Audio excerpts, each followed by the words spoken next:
Well, I guess we can go ahead and get started, and everybody feel free just to, enjoy your lunch. My name's Donnie Pomeroy. I'm the Business Services Coordinator for Region 1.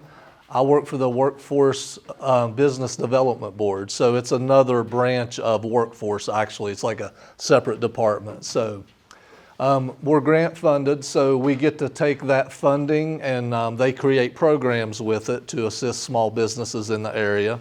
I cover 11 counties with Region 1. On this end, I have Nicholas and Webster. I don't have Braxton, so I cover pretty much everything in the southern part of the state. And we have a few programs I'm going to go over. I'll keep it a little high level and not just overload you with a bunch of detailed information. So there is packets at the table on all the programs that I'm going to cover. It's kind of a one-page PDF that you can take with you. And on 2 of the programs, my contact information is on page 2 and 3 at the bottom for the business services contact and my email. So is there anyone here that is familiar or used any programs with Workforce?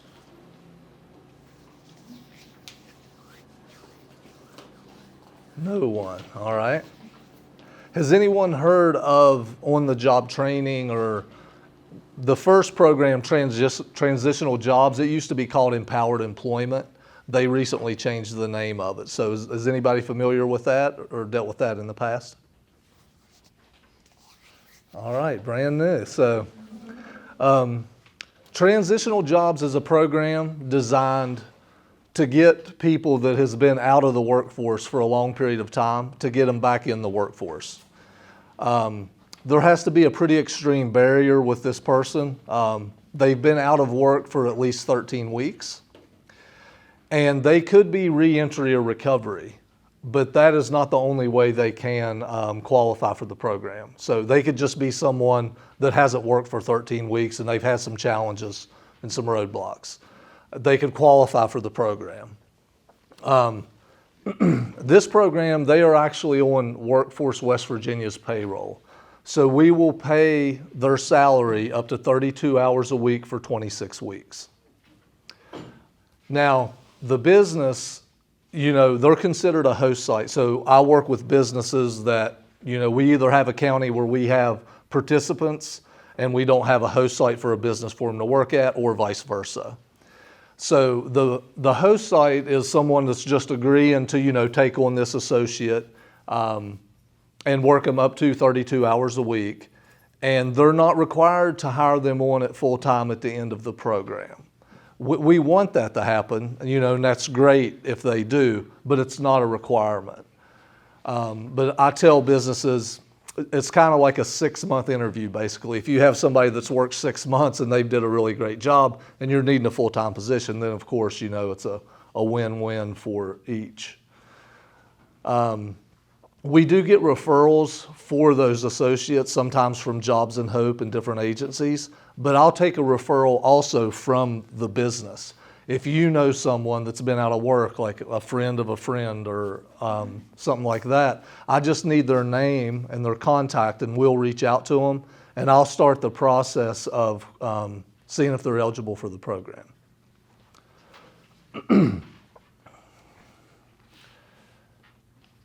Now, all the programs I'm going to go over, the only qualification for the business is we do have a tax authorization form that needs to be filled out and it needs to be notarized, and we submit that to the State Department to make sure the business is in compliance with all of their taxes. And once we get that back, then that is good for a year from the date we get it back to utilize any of the programs that I cover. Now, one thing on Transitional Jobs, where they're on our payroll, we don't just place this person at your business location and then, good luck, we'll see you in 6 months, right? So we do have career advisors and coordinators that they're kind of like their mentor or their coach throughout this 6-month program. They'll either come out and visit them in person every other week, or it'll be a phone call. And they'll get with the owner or whoever their supervisor is and see if they're having any challenges. if there's any, opportunities for improvement, and they just kind of help guide them and, and support them about getting back into the workforce. Now, we do usually start off with one participant at a host location, but we can have up to 2 or 3 once we get the program, kind of rolling with that first one. And they get the eligibility piece. And there's some other stuff to the back end of that. They do come in and meet with a workforce advisor if they're initially eligible. And there's some paperwork they'll fill out because they're on our payroll. But workers' comp and everything like that's covered through Workforce West Virginia. And sometimes businesses may feel like we don't know if we can get them 32 hours a week. We can customize that. We can write the contract for 20 up to 32 hours a week, which a lot of the businesses end up finding work for them since, we're paying the payroll. A lot of times they can find the 32 hours for them if they want. So I'll just break there for a second. Does anybody have any questions about that program? Does anybody think they could utilize that program? Yes? What's your business? I run Nichols County Veterans Memorial Park. Oh, okay. Yeah, so definitely. I am a notar with Workforce, so the tax authorization form that needs notarized, I can notarize it for you. And that notarized, the tax forms in the packet also. A lot of times I know businesses, they have someone that can do that, but they asked if I wanted to do that, and so it was pretty convenient for the businesses that don't have someone to notarize it for them.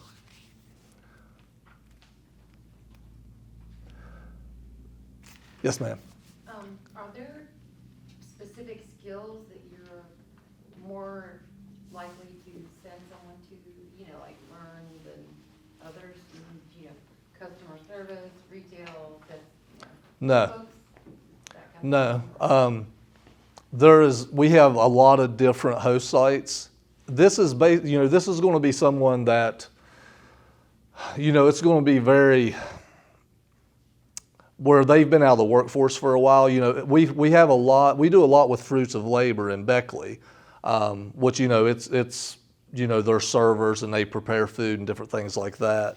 But we have 2 right now, like at Bluestone State Park, that's doing maintenance. There's no list for that. Just any business that's willing to do this program, because it's supposed to be a partnership, right? It should be good for your business too.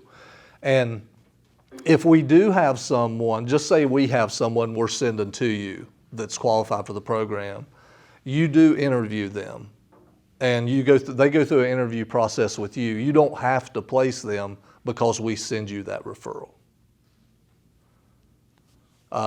But yeah, it's all different. I mean, every business is different. Like we work with Holly River some up in Webster County. We've worked with them a lot in the past. No, go ahead. What's the criteria to be in your program for these folks to get into your program? Well, some of the big deal breaker up front is they have to have been out of work for 13 weeks.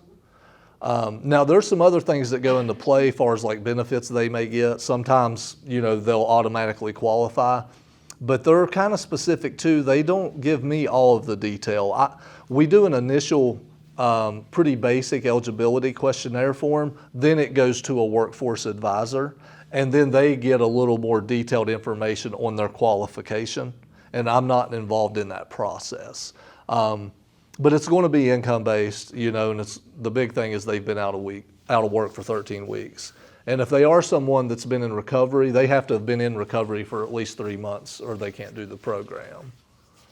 But like you say, they don't have to be reentry or recovery.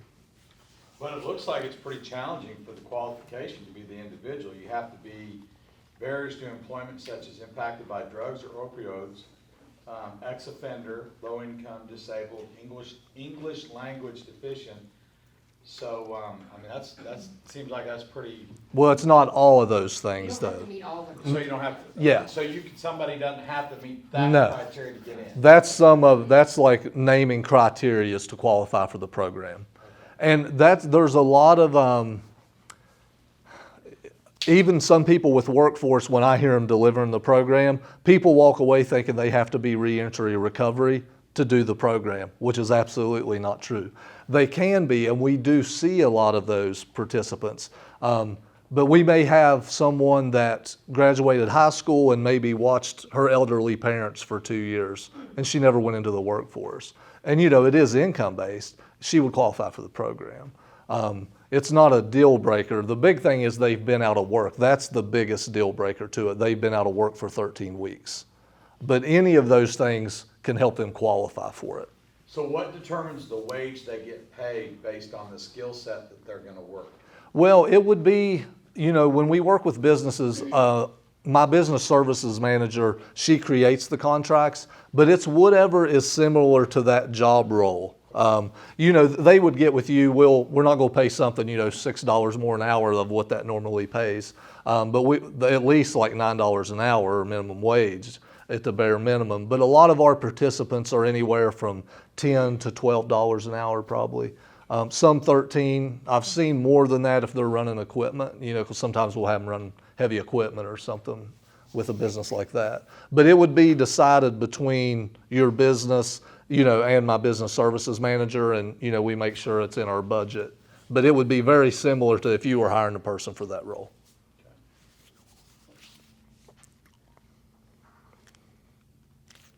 Any other questions? All right, so that's transitional jobs. And what I always tell businesses too, some businesses I speak with or I go in educating on this program, they've been hiring these people that probably qualify for the program. They just didn't know about the program, So just always, I always tell them to keep that in mind, that it doesn't hurt to see if they qualify for it, if you're willing to be a host site. So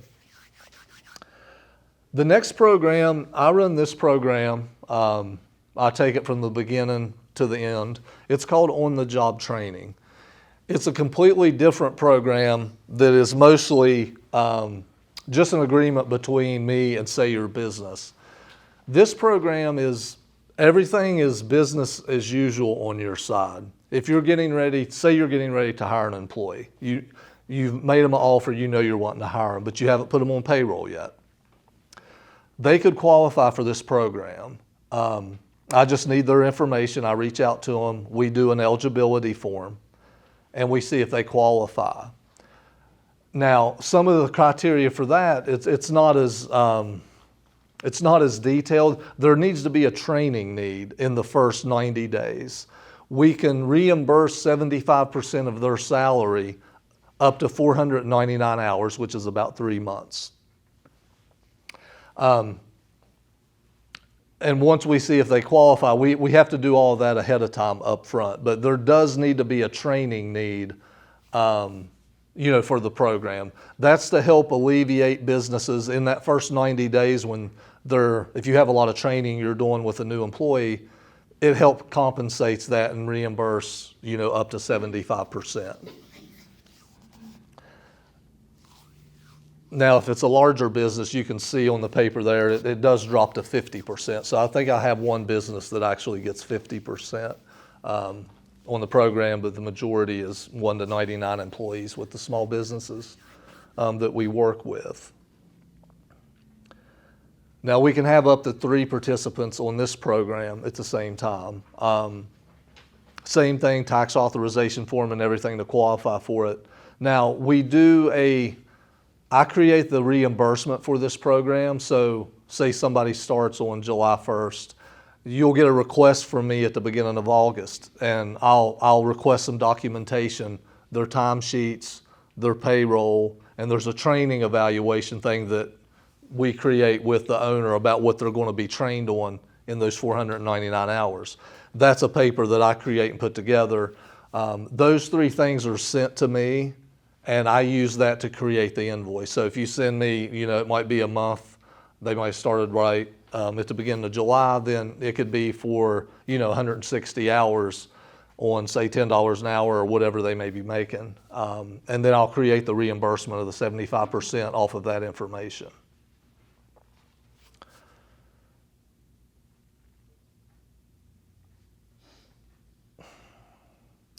Any questions on the job training?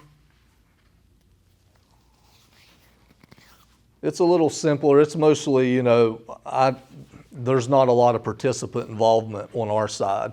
This is somebody you've already hired, and the training outline that you're doing, it's completely up to you. You create that training, and you just tell us what it's going to be, and that could be anything. A lot of times it might be policies and procedures and safety and different things like that. It doesn't have to be like a specific trade. It can just be if there's going to be a good bit of training involved. Do you work with nonprofits? Yes. Yeah, now we have lots of nonprofits we've worked with in the past. What I've ran into the most with them, they may not be set up correctly from a tax standpoint, and they maybe have to get that changed because we do have to have the tax authorization form. But we can work off of a letter of good standing also. So a lot of new businesses, they'll maybe say that they're not compliant, just where they've not been established long enough, or if they're set up a certain way as a nonprofit, and they'll get them a letter of good standing, and we can do the programs with that, then resubmit the tax authorization form later. But I've had a couple where they just weren't set up correctly, and I mean, I'm not the specialist when it comes to that with the tax department, but they get it corrected where they can get the tax form, submitted. Yeah, we have probably just as many nonprofit as regular businesses a lot of the time. You're welcome.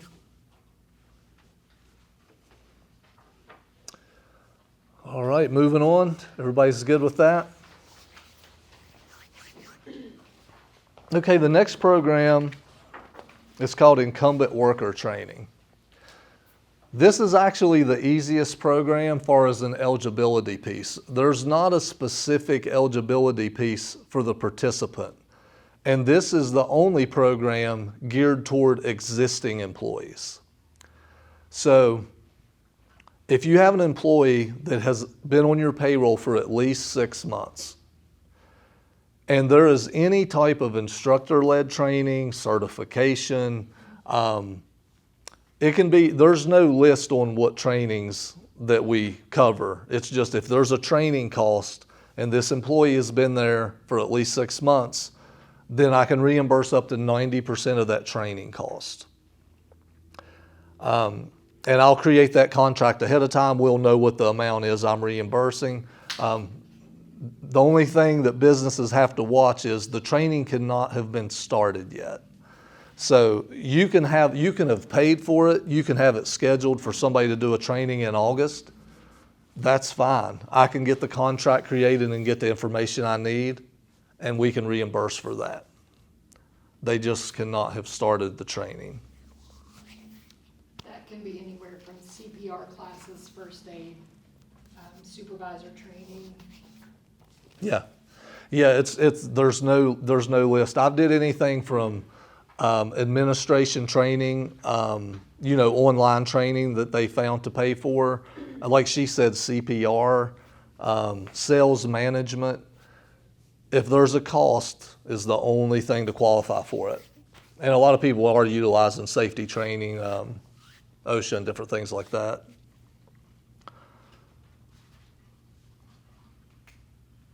Now keep in mind, sometimes I'll work with a business and maybe there's an instructor coming in and it's a lump sum for them to just come in and do this class. And say you have 3 employees that have been there 6 months that's attending it, and you have 3 employees that's new. We can still work with that. I just do not put those participants like in that contract, and it would just be on those 3 participants that have been there 6 months. So sometimes I run into that a lot, but we work with businesses all we can. If the price is no different for 3 or 5, we're not going to hold that against a business. They can take advantage of it. But this has probably been the most underutilized program. One thing, it's newer and it's not been around as long. And once we get that information up front to do a contract the first time, then it's really easy the second time. We don't have to get a lot of this information we request every time we do a contract.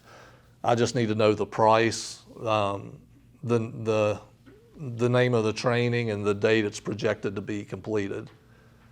And then once it's completed, I'd request an invoice and I'll create the reimbursement check for the program. If you have to send somebody out of state to attend that training, will it still cover those costs? Yes. Yeah, if they're paying for the training, it doesn't matter where the training's being taken place. That's a good question, and I get that sometimes. Now, what it doesn't cover is travel and lodging if you send that person out of state.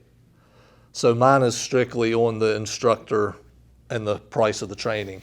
But we do have a program with the state called Governor's Guarantee that they can help with travel and lodging. And you can use both of those programs. You would use ours, and then they can cover the travel part of it, because a lot of times that's as much as the training cost. But you can combine them and use both if that'd be something, you know, that you run into.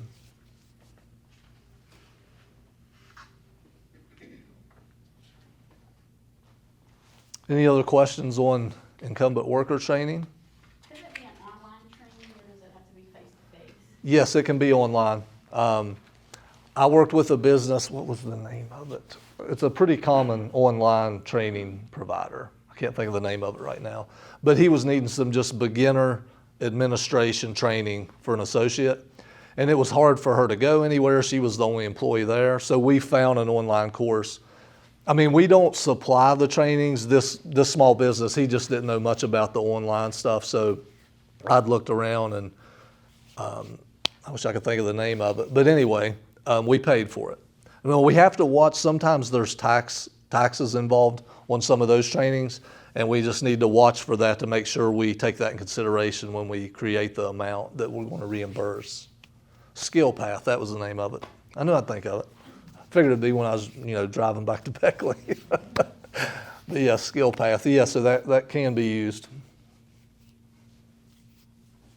And what I tell businesses too on that program, don't just think about, well, I've never paid for trainings before, or there's never been, I don't really have any cost like that. Think about it, has there ever been anything that you would like to do, but you just couldn't do it finance-wise, or it wasn't in your budget to do that training? Or think of some training, look around and see if there's something out there. I mean, if we're going to reimburse 90% of it, that might change the situation of being able to afford it. So I've had some businesses that had never did any training, and then, finance-wise, then they found some trainings, and we've been able to help assist it with them. So the whole purpose of that is to help you retain good employees. You have someone that you're willing to invest in, so it's a good partnership for you and that employee. And so it's one of my favorite programs. It's actually focused on, some existing employees. Any other questions on incumbent worker training? All right, I'll try to follow along here. So this next program is not a program I run. It's available for anyone, for any business. It's a federal bonding program. And a lot of people don't know it exists.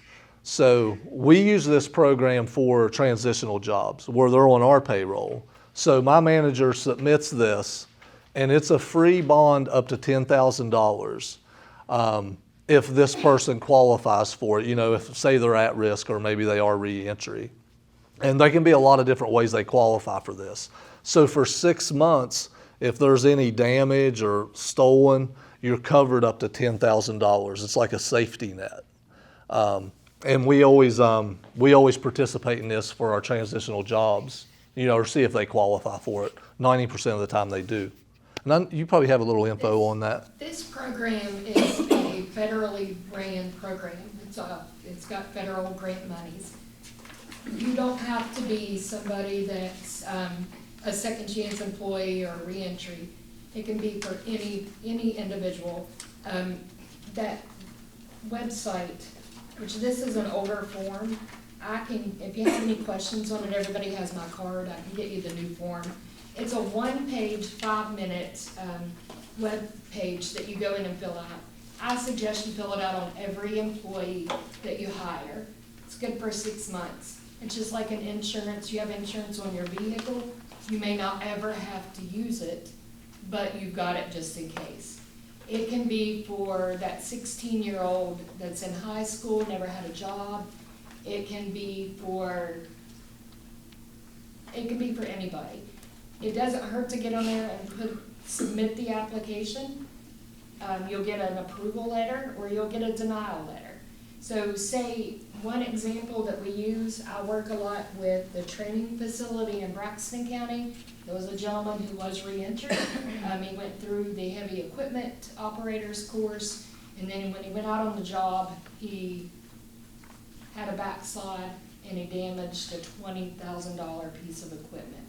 So that $10,000 federal bond went in and picked up $10,000 of that cost of that equipment because the person was at fault. Hotel businesses, say you have somebody that cleans rooms, they've gone in and they couldn't resist it, they took somebody's jewelry. You prove that that associate is at fault, that they did do it, this bond will go in and pick up that cost. Instead of you having to pay it out of pocket, the bond will cover it. So it's just, like I said, it's the best example I can give is that it's like your car insurance. It's just something extra to have in your back pocket in case something happens. You can submit it for everybody. There's 2 different funding portions. So if somebody comes in and they tell you that there's justice involved, you can make sure you select that box that they've been justice involved, whether it be DUI,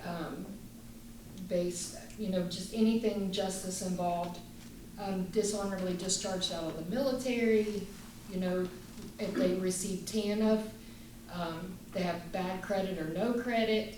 It is very hard, and I've only seen it denied twice, that this bond isn't approved.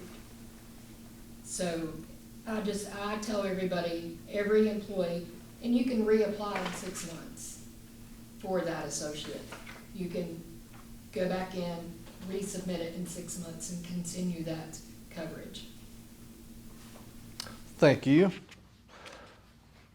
Yeah, a lot of people just doesn't know it exists.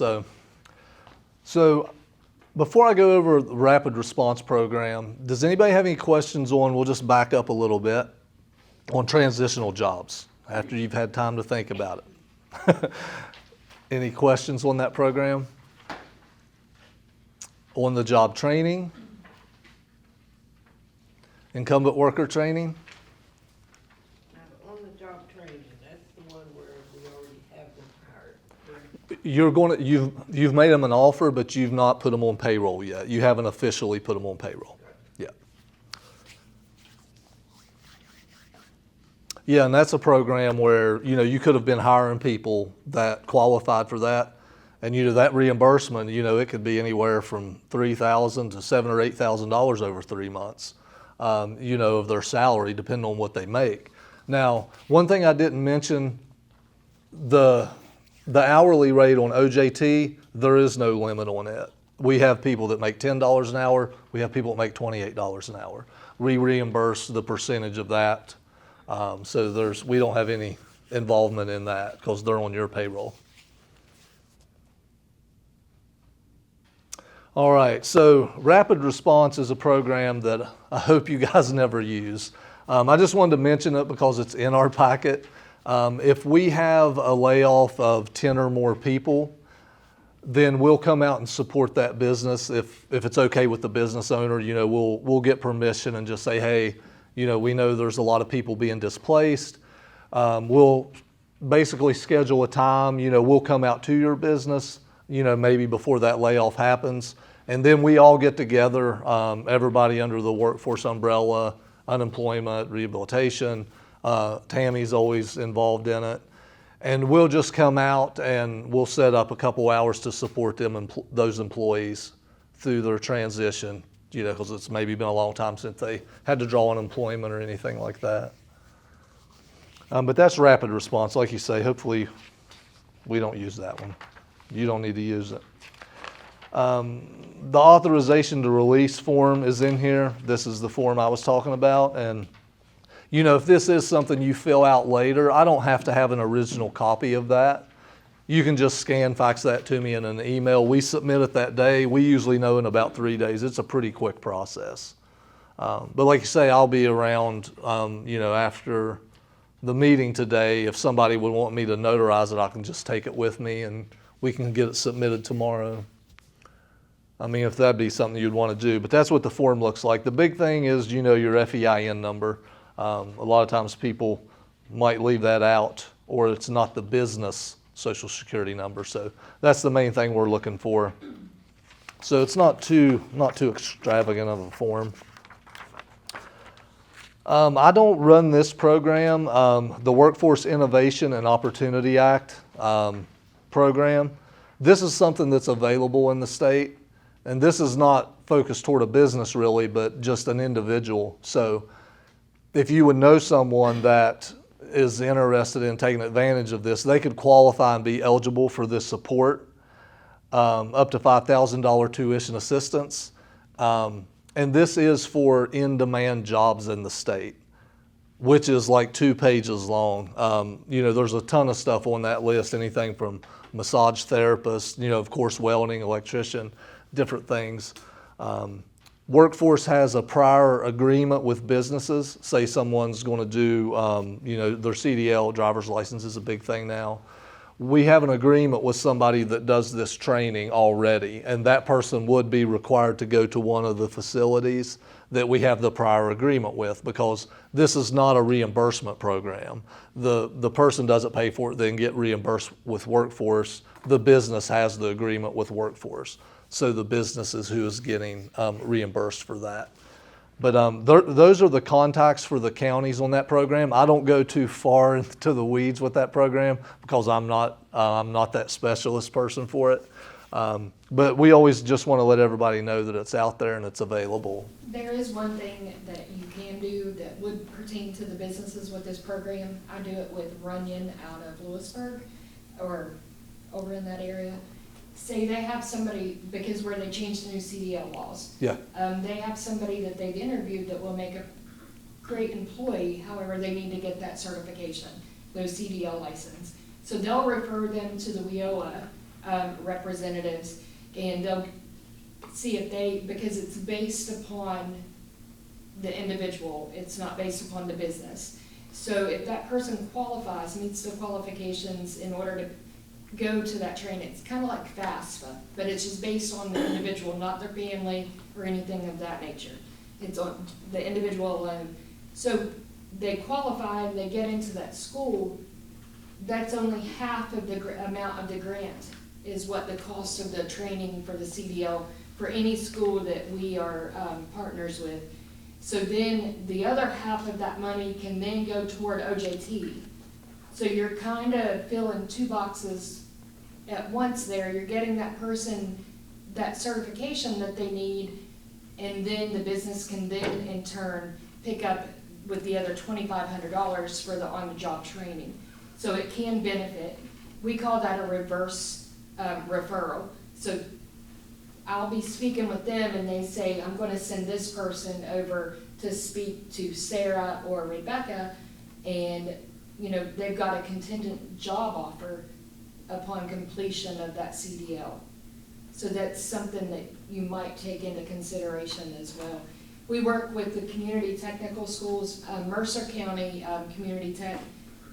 About 80% of their participants in the adult education programs, the LPN, the welding classes, the cosmetology classes, and the carpentry class, 80% of the adult education for the night classes are funded via WIOA. The majority of those folks that attend those classes are being funded and they go through that program. So it's a great program that's out there.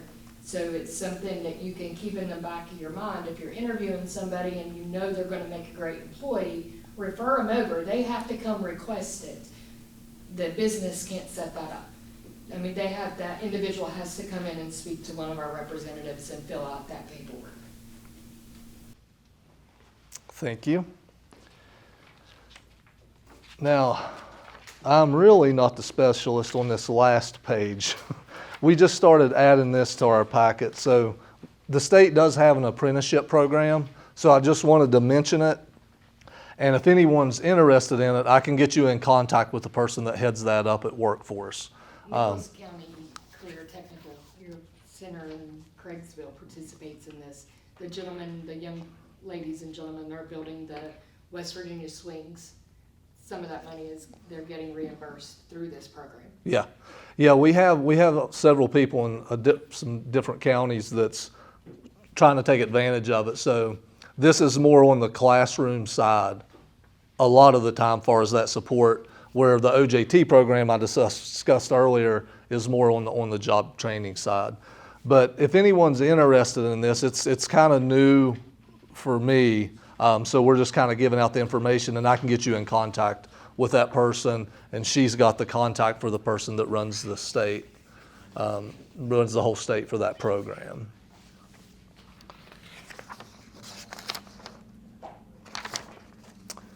Well, I know we have a little bit of time left, and I knew Tanya has a few things. She does a completely different thing than I do, and she has access to some things that I don't have access to. I just kind of give a high overview to businesses with it. But she does some stuff more on the employment side with finding employees, or, helping businesses, different avenues and stuff to reach out and increase their visibility of trying to find employees. Because I knew somebody wanted free employees earlier. I forget who it was. You? Everyone? Yeah, everyone. So I figured we was going to have a little bit of time. I was just going to let her go over a few things. So, my name's Tanya. I am originally a resident of Nicholas County. I was born and raised here. A lot of folks probably know my dad, if I would mention his name. Rest in peace, Squirrely Shaper. So I know Mr. Shaper over here knows him. But so I'm really passionate about Nicholas, Webster, Fayette, and I'm currently housed out of the office in Mercer County. That's where I now reside. But what I do is I work for the Commerce Department of Workforce West Virginia. And I go out and I speak to local businesses. We offer several services that are at no cost to the employees or the employers. We do a free monthly virtual job fair. We are now currently, it's statewide. It's the first Wednesday of every month from 1 p.m. to 3:30 p.m. We use what's called Premier Virtual Platform. This past month we had it was the day after the holidays, so July 5th. We had 272 employers on there with right at 900 job seekers throughout the state. We also get job seekers from surrounding states that are interested in relocating into the state. So this is a free service to anybody, any organization, and you can get on there, and the way it works is you create a booth, a virtual booth, in between those hours of 1 and 3:30. People will come into your booth and you chat with them. But that program also, it's a web-based application. You can also say somebody come in and they've just wowed you and you want to meet them now. There's a video or chat feature on there as well. And we do recommend to all of our job seekers to be interview ready when they sit down and get on that platform. However, say, somebody got on there and you had 20 people in your booth at that time and you missed them. You can then go in at the end of the report. We've got reports that you can run at the end of the event. The event is live for those 2.5 hours, but it's available to everybody for 5 days. It starts Monday and closes on Friday. You can then go in at the end. Say you were on the platform in December and there was somebody on there that caught your eye, but things happen, life happens. You can go back in and pull those reports from December, get that person's name, download the resume that they submitted, and reach out to them. You could reach out to them, say somebody didn't come in your booth, but you went and you looked at all the participants that were going to be participating that day. you can go in and you can pull their information and you can reach out to them. They sign a disclaimer stating that that's something that they are agreeable to. So that's one thing that we offer.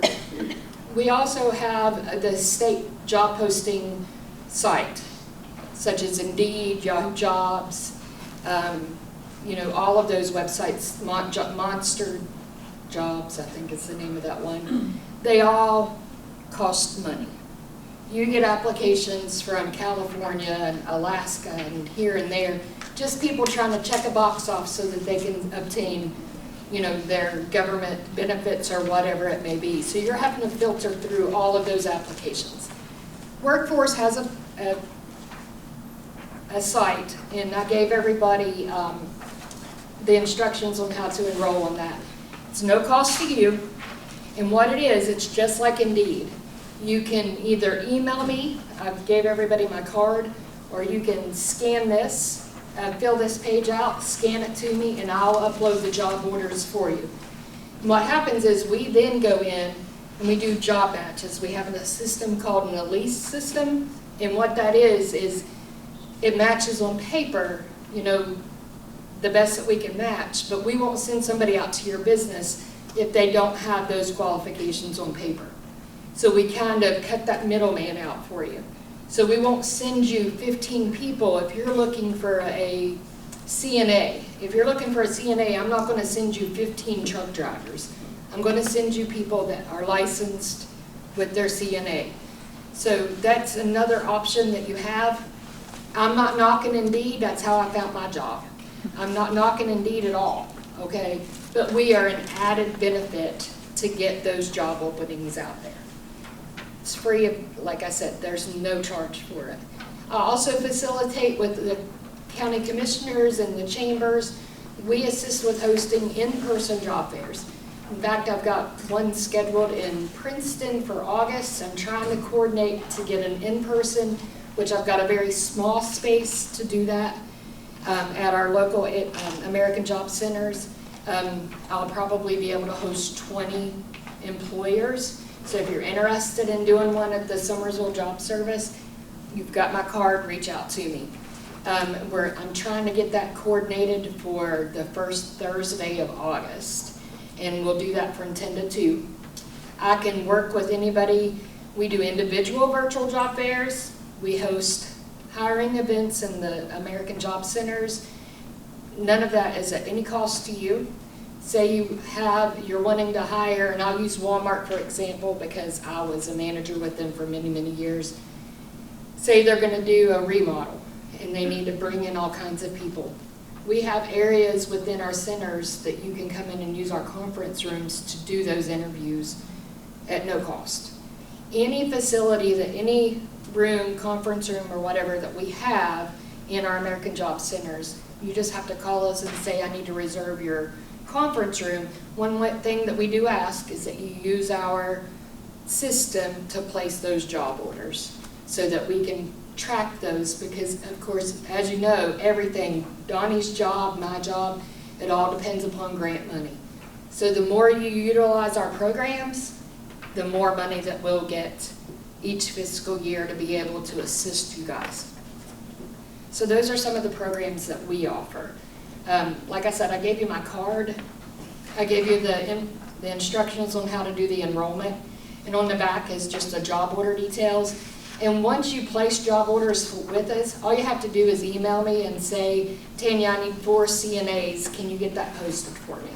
We'll do that. They run for 45 days. We run a weekly match with those and send that information out. We also then in turn, you'll receive an email once we post those job orders, and then you'll also receive a letter with the folks that we've sent a referral. One good thing about Workforce West Virginia and using our services, we are linked with the Department of Health and Human Resources.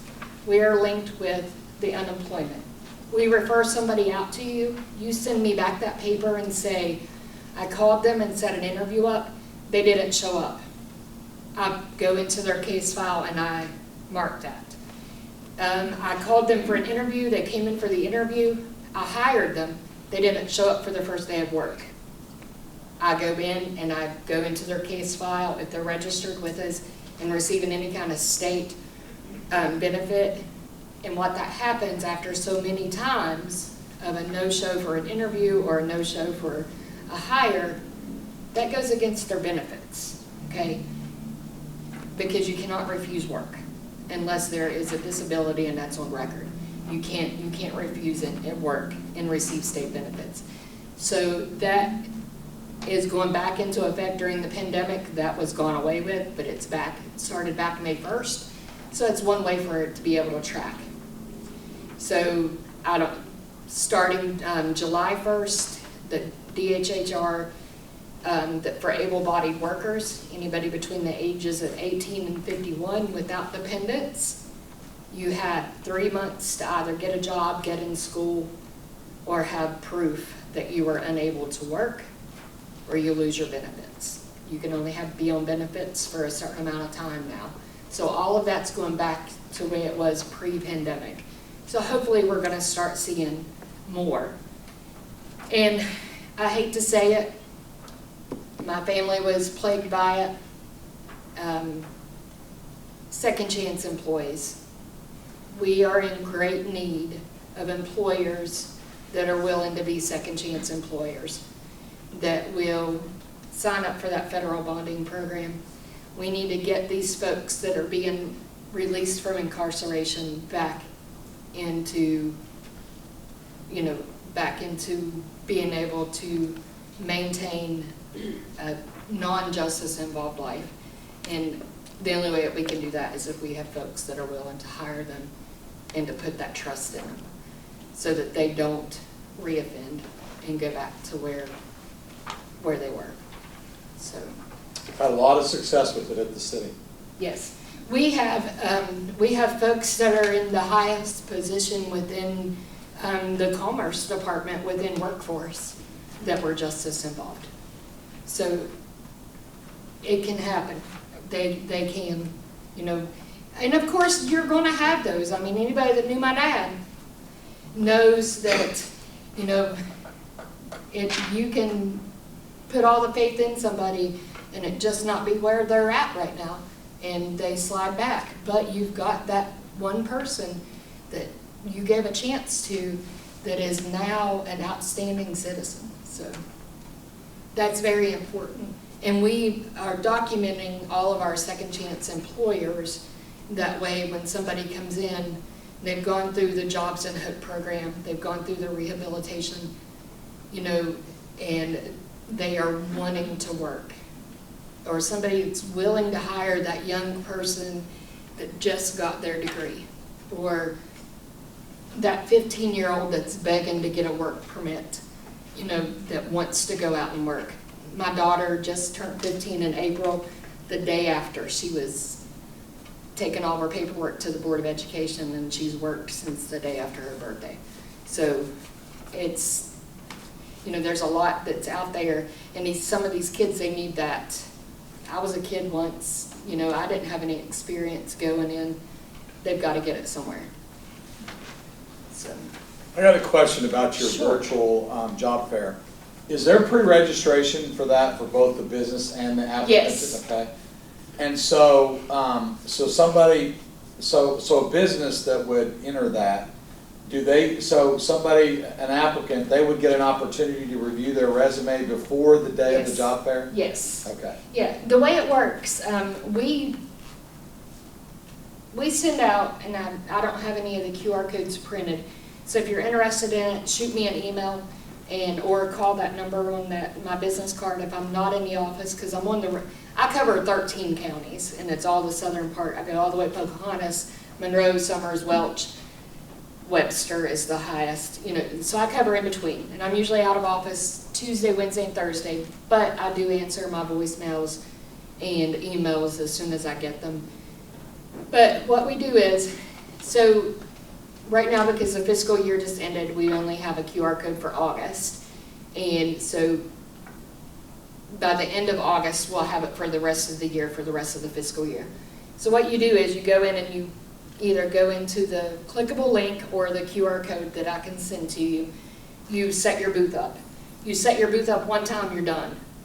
say you join August, you wanna come and do the job fair in September, all you have to do is click the link for September, put in your username and ID, and it brings that booth into September's event. You can go in and tweak your jobs that you have, and, or, you know, whatever you wanna do with those, but you don't have to go through the entire process again. But our events are always on the first Wednesday, so they open up at 8 a.m. on Monday, and they close at 5 p.m. on Friday. So you can sign up. I've got, in October, Metalcraft, the mining company here in Nicholas County, signed up for every one of my events. So they were already registered for every event that I had online whenever I posted those links. So they were already registered for every event. But say you want to do it in August, you don't have a need in September, and you have a need in October. Just sign in, bring that booth over. But you can start looking at the employees. As an employer, you can start looking at the employees that are registered for the event on that Monday morning. You can go in and start looking at those resumes. You can start looking and seeing what location they're in. Maybe somebody in Morgantown has every qualification that you want. Would these be just the ones that came to your booth? No, You can see them all? you can see That'd be a lot everybody. of people to go through. Yeah, but you can narrow it down, there's filters. You can narrow it down to what they've got on their resume, and we encourage everybody to be thorough on their resumes that they upload and their experience that they put. That way you as an employer can go in and pull that information and look and see who's gonna be on the event. Now, we have some folks that register the day of. We have some folks that register the day after we're live. So just keep that in mind. You have until Friday for the event to be able to go in and look at all of those. And then as an employer, you have access to that at all times. So the folks that just did the July event, they're able to go in and pull, say they've done several before, they're able to go back to, since we started, and do that. I partner with several colleges, Bluefield State, Bluefield University, Concord, West Virginia Tech. When they hold their big job fairs, we do what's called a hybrid job fair.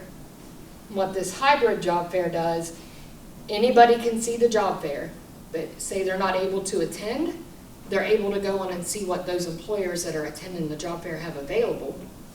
Plus it helps, Bluefield, we had 195 booths. So say Donnie's coming over and, you know, he's just looking, but he wants to see what everybody has. That gives them the advantage to go online before the event. It will go live before the day of the actual in-person job fair. They can look at what employers have. So say Donnie's wanting to work for, you know, an HR position. So he goes in and he knows, because he got on that hybrid portion of it, the Omnis has an HR position opening up, that, I don't know, WVU has an opening, or whatever it may be. So he knows he wants to go specifically to their booth and be able to talk to that person, not have to wade through all 195 booths to find out they don't have anything for him. So that's another aspect. Is it the same QR for the person, for the employer and the applicant? No. There Okay, is. so how does an applicant get into this? We, every job seeker that's registered with the state of West Virginia, we send out an email or a phone call to let them know about the upcoming job fair. So what if you're not registered? If you're not registered, several of our local newspapers or news television stations have it on their social media. We have it on all social media aspects. That QR code is listed. Some radio stations are now picking up and doing some advertising for us and getting that word out. If you, as the chamber, I could get them sent to you. And if you would like to post those for us, we have a flyer with the QR codes on it as well. And of course, you can give them my name and phone number, and I'll walk through it. The first time you set up, there's a 30-minute YouTube video that I recommend everybody watch. It tells you about all the bells and whistles of the program. And if you ever have an issue and you try to sign up and you're just having some trouble, or you'd like me to come in and train some of your recruiters. Does that have the QR code in it, the YouTube? No, the YouTube doesn't. That's actually by Premier. We are the ones that have that, but I can get you put on my distribution list and get those sent out to you monthly. And you said the next job fair is in August. Yes, it'll be the first Wednesday, which I believe is the 3rd, possibly, of August. But that virtual job fair, we've had a lot of success on it, and that's the way the world's turning now. It's all going virtually. So we had some pushback, but now that people are starting to see the success, it's really starting to pick up. So Yes. if we registered prior, we don't have to go in and register again to view the monthly? No, well, the way you would need, once you create your booth the first time, each month there's a different QR code that gets sent out to you. Say you register for August, and you want to do it again in September, you would still have to click on the link, because we have clickable hyperlinks as well. Click on the link, put your username and password in, and it brings your booth over, and then you're done. Okay. So it's very simple, and it's a great program. There's 4 of us that run it. We're actually online during the live event. We have a workforce booth plus a help desk booth. And we're always at our desk the day of the event. So for my region, you have my card. Say you get on there and you're having issues you're trying to do. I had somebody with the FBI up in Fairmont area. They were trying to do a video conference. They couldn't because of firewalls. So we couldn't figure it out. They couldn't figure it out. So they called me. I picked up during the event, and I'm like, yeah, you've got firewalls. You can't do it because of the security up there. So, but there's the folks from Premier, they're always available to us during our live events. In fact, they're out of Florida, but Pennsylvania, Michigan, California, and a few other state agencies are using that, and they're using West Virginia's platform as an example of what you can accomplish using their program. So, does anybody have any questions for me? And if you have any job orders that you would like to give me, I'll be hanging out with Donnie for a little bit. If you have job postings that you need to get posted, give them to me and I'll take them back to the office and get them entered for you. Thank you. I mean, that's all I had, so the only thing I'd say is if you know of any businesses yourselves where you're all business owners, some of these things might not pertain to you, but just, word of mouth around here is everything. So think about other people that maybe own businesses or individuals that could use these programs, and just let them know, and you can just get them my contact information, and I'll be happy to educate them on the programs if they'd be interested in them. So, and I appreciate the chamber inviting us today, and appreciate everyone coming out, so thank you.